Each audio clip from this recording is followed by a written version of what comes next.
All right, so we are back on the Weight Concept presented by The Ring. And this weekend, we had so many good fights. I'm talking Usyk versus W.A.D.E. I'm talking Mario Barrios versus Manny Pacquiao. Not the greatest fight, but a great performance from a 46-year-old Manny Pacquiao. We had Bam Rodriguez, Pumalela Kafu. We had MMA, Dustin Poirier, Max Holloway for the BMF belt. But once again, the headlines have been, yes, Usyk is potentially the greatest of all time, at least the greatest of this generation at heavyweight. Yes, Manny Pacquiao looked great at 46. Yes, Max Holloway is going to be a contender at lightweight, maybe give him the rematch with Ilia Topuria. But I have to say, dominated once again by Jake Paul. And it wasn't just about this weekend. I didn't really cover this story because we had so many fights to get to, but this has been going on for the last week or so. Jake Paul, a couple of, maybe a month ago, or more than that, I'm not sure now, called out Anthony Joshua. Got on FaceTime, was saying, hey, I want to fight him, And that sounded funny. It sounded cute. But Jake was serious. Now, that didn't mean the fight was serious because, of course not. Who would, in their right minds, make that fight? One, Jake's delusional for thinking he could win. Two, still pro boxing, and there's levels to this. Oh, wait. Eddie Hearn says that AJ's down. AJ says AJ's down. We have really one other person that kind of needs to okay this, and that's H.E. Turki Alalshikh himself. And just this week, he said he's not only more than okay with it, but, quote, if Joshua destroys him, the headache of Jake Paul will go from my mind. Folks, it's 2025. I can't believe that I'm saying this, but Turki Alalshikh is sending Anthony Joshua to destroy the Jake Paul problem, and we have to talk about it. The breakdown, let's go. He is the star of Weight Concept. So, like I said, this week's been crazy because we saw a couple of weeks ago Turki Alalshikh, Jake Paul meet up in New York, I'm assuming to mend fences, talk boxing, talk business. Well, we didn't really know what they talked about or potentially what could come out of it until this week we had an interview with Turki Alalshikh and the Boxing Voice, who got this soundbite, which is insane to hear, but is the reality of 2025 where Jake Paul potentially not only can but will fight Anthony Joshua. Again, these are not my words. I'm just here as the messenger relaying all the messages coming out right now about this fight. Yes, it's delusional. Yes, it makes no sense. I've always thought Jake is a little bit delusional, and that kind of allows him to be what he is and get better in the sport and be one of the biggest names in boxing and all of that. But this one's taking it too far. I think this is finally the one where Jake's own self-belief is to a delusional level that's going to get him hurt. If this actually goes down, and it just may, because, like I said, Turki Alalshikh was on the Boxing Voice. Shout out to all those guys over there, and this is what he had to say. I'm not against what Jake Paul doing in boxing. It's good for boxing to have young generation. I am against some kinds of fight he do. I want to tell you example and surprise. I am thinking...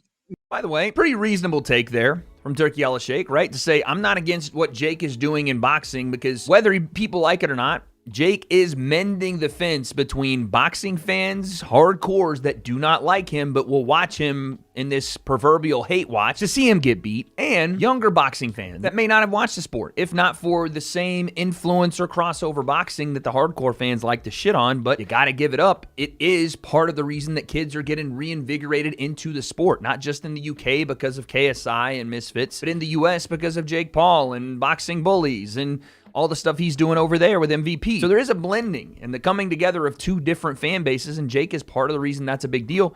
I think it's credit to Turki for acknowledging that. And also, it's not a bad take to say, you know what? As much as I like what Jake's doing for boxing, I don't agree with some of the fights. Obviously, he's talking about the Mike Tyson fight, and maybe some others he didn't agree with, but that's a pretty fair take to me. You don't have to like everything Jake does, especially the Mike Tyson fight. You don't have to agree with that in the least bit to still know there's value in Jake's name in boxing, not only for what he's doing now, but potentially what he can do in the future. Turki being real here and recognizing that, I think, is a fair take. Tell you example and surprise. I am thinking me and him to doing him against Joshua now. Joshua, if he destroy him, it will be good for me. The headache of Jake Paul will go from my mind. Jake Paul. The headache of Jake Paul will go from my mind if Anthony Joshua destroys him. You know what this reminds me of? This reminds me of what happened when Turki made Francis Ngannou and Tyson Fury, and Francis performed a lot better than people thought he would. Yes, Tyson maybe didn't train, whatever.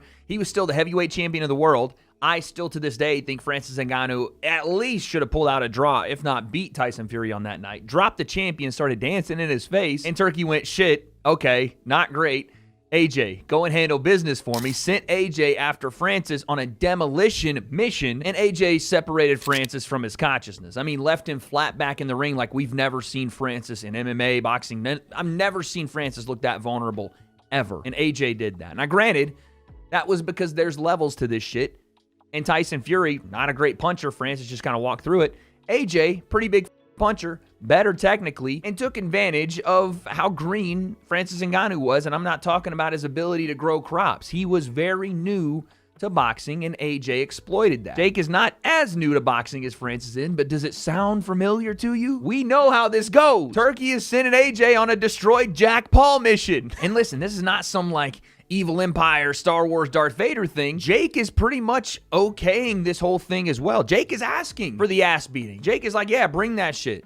And he fully believes he's going to knock out Anthony Joshua. We're going to get to that in a second. But Jake is the one calling out AJ. It's not the opposite. It's not like, hey, you want to do business over here, Jake, you got to fight Anthony Joshua. It's not some mandate that Turki's throwing down. This is just obliging what Jake wants to do. And that's crazy as to me. And I don't know, again, what has gotten into the mind of Jake Paul. Again, I've always known he's a bit delusional.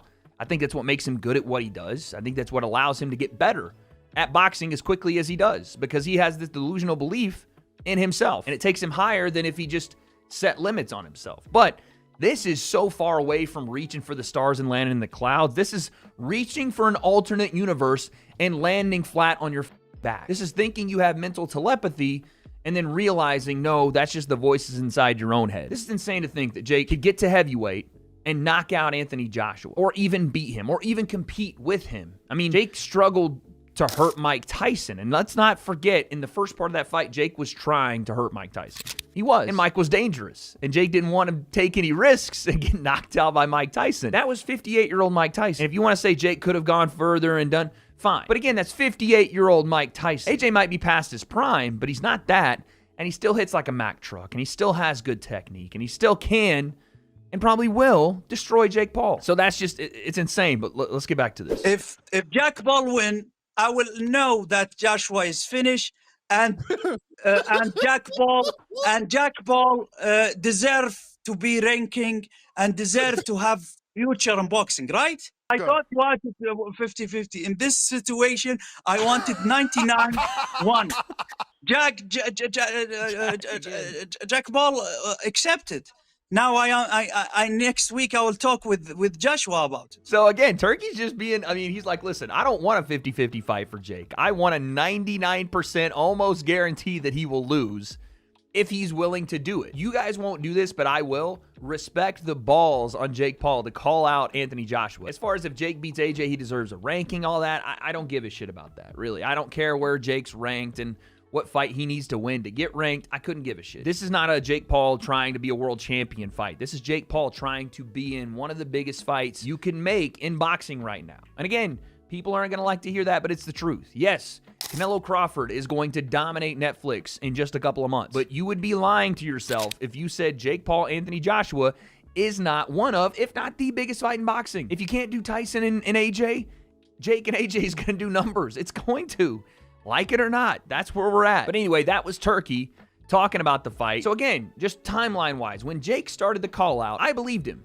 At least I believed in his mind that he wants to fight Anthony Joshua, because I know that Jake is just delusional. When AJ said yes, and Eddie Hearn said yes, I went, okay, that's pretty interesting. I did not think that both of them would actually even entertain that. Now Turki Alalshikh, the man that can pretty much make any fight in boxing happen, is saying yes. This is no longer fantasy land. This is no longer just, oh, Jake Paul is just calling out people to call people out and get clout. No.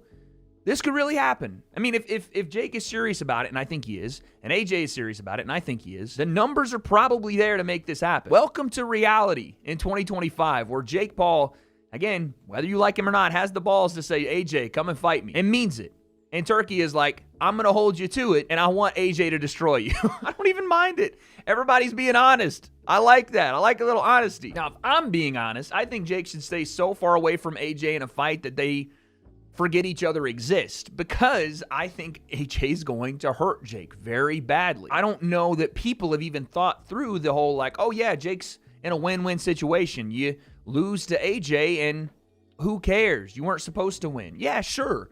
But if you receive brain damage from one of the hardest punchers at heavyweight, was the millions of dollars worth it? The answer is no. And I don't think Jake is anywhere close to good enough yet to survive a fight with Anthony Joshua if Joshua's trying to hurt him. Like, that takes a bit of skill to learn how to survive big punchers. And it's not just relying on your chin. You have to have some defense. You have to be able to take punches and evade punches and throw punches back. And Jake is not a natural heavyweight.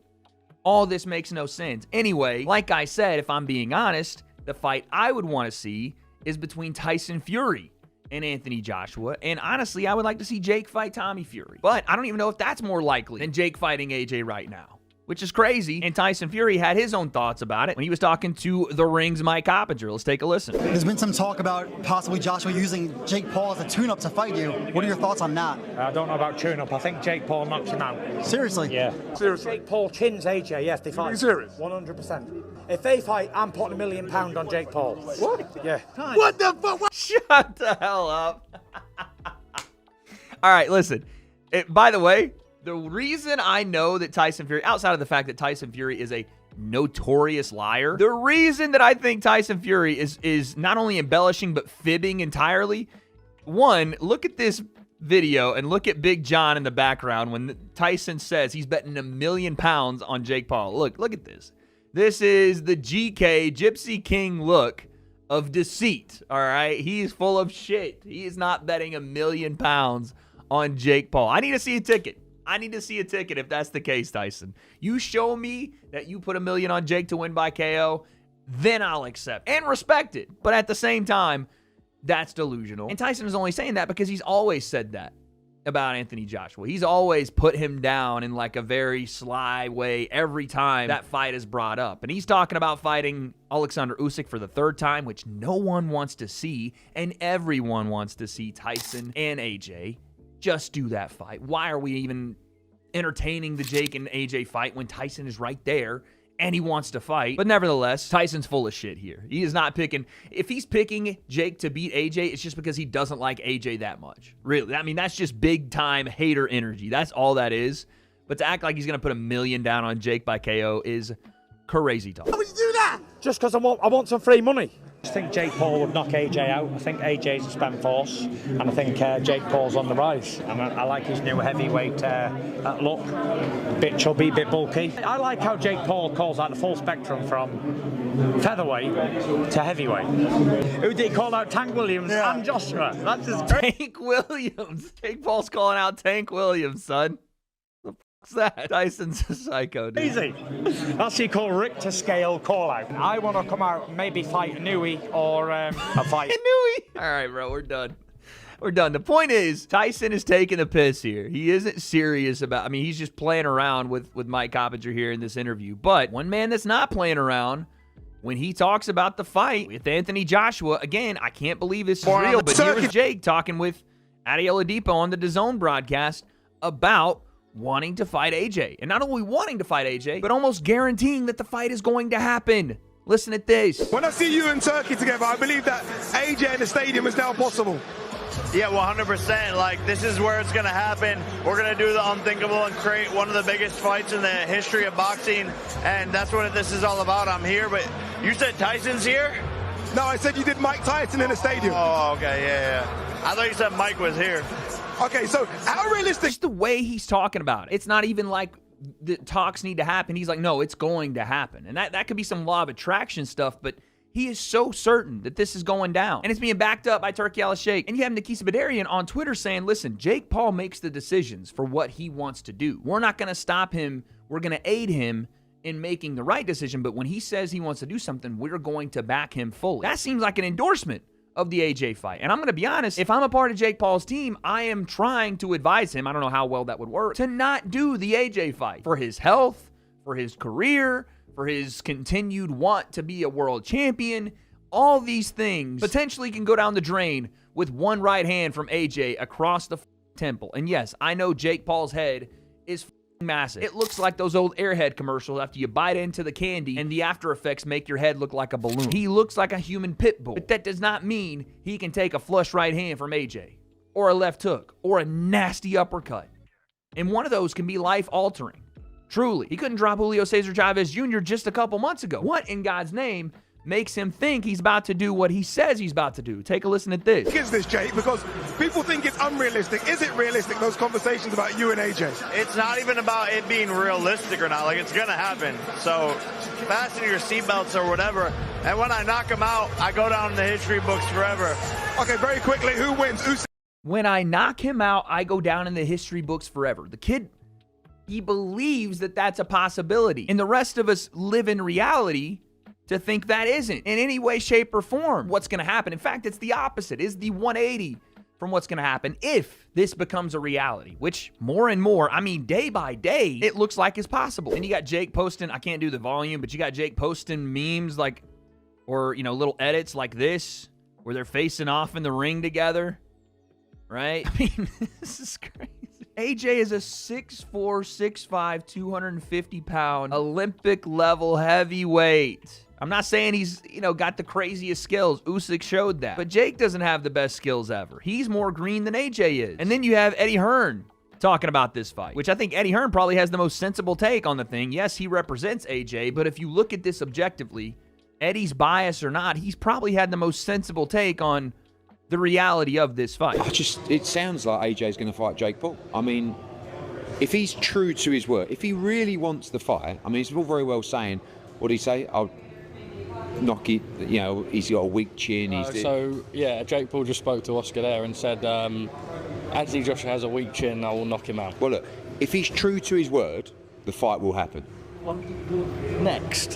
Whenever. This sport's bonkers, I know, isn't it? but I can't believe, you know, and it's great that Tyson Fury is saying that Jake Paul's going to win, and people, I mean, like, maybe I've just lost my mind. But if they truly want that fight, you know, I reached out to Nikisa earlier, we're going to have a chat next week.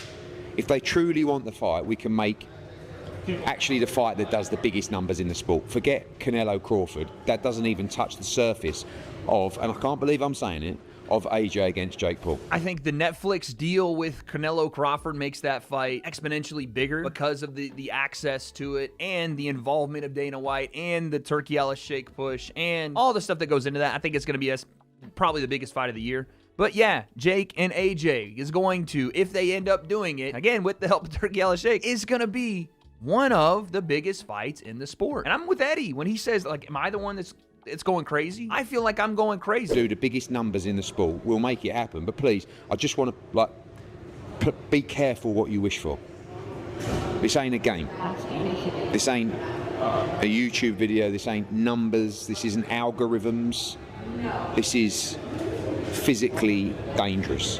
So if you want to do it, be careful, but we will do it. That right there is the most real take. Again, Eddie's bias with AJ aside, that has been made about this, because we're all having this kind of like excitement feeling like, oh shit, could this really happen? And Turkey is behind it now. And again, Nikisa is saying we're going to support Jake. And Jake is like, it's going to happen. AJ's saying it. Eddie's like, we'll do it. But he's like, please realize how dangerous this is. Not a game. This is for real. And you can really get hurt at heavyweight with one of the biggest punches. Be careful what you wish for. And he's right. Jake should be careful what he wishes for, because it's exciting and, you know, internet breaking and algorithm catching and controlling as this fight will be. Yes, the social media will go crazy. Yes, the numbers will be crazy. The buildup will be crazy. They're in that ring and the lights and the camera and the crowd's packed and it's a stadium show, but the bell still has to ring and round one still has to begin and they still have to fight. And I don't think that Jake looks at it as just YouTube numbers, algorithm.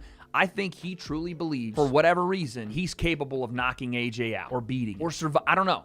Whatever it is. But the sobering truth, when all those numbers go away, is that there's a real possibility Jake gets very badly hurt in this fight. Like, to a point that is, I don't want to wish anything on anyone, but the danger level here is unlike anything Jake has ever and will ever face. Potentially. Life-changing danger. Potentially.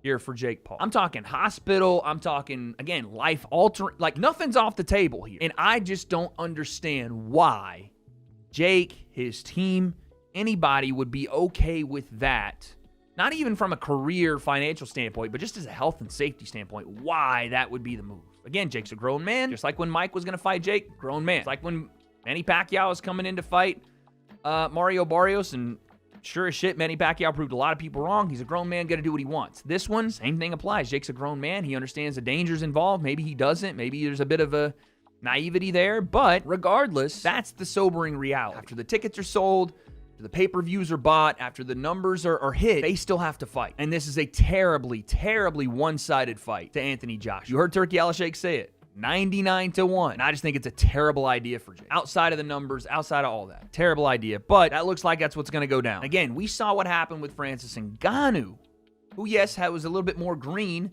in boxing, but still was every bit of 260 pounds. Still had the ability to throw punches and protect himself to a degree. Real risk on the line, but no matter what I think, no matter what you think, this thing is more real than it is fantasy. More likely than not, we are going to see AJ and Jake Paul in a ring together in 2026. I don't even know what else to say. We're going to leave it there. Maybe more updates to come. They said they're going to meet this week. As this video goes out, it'll be Monday.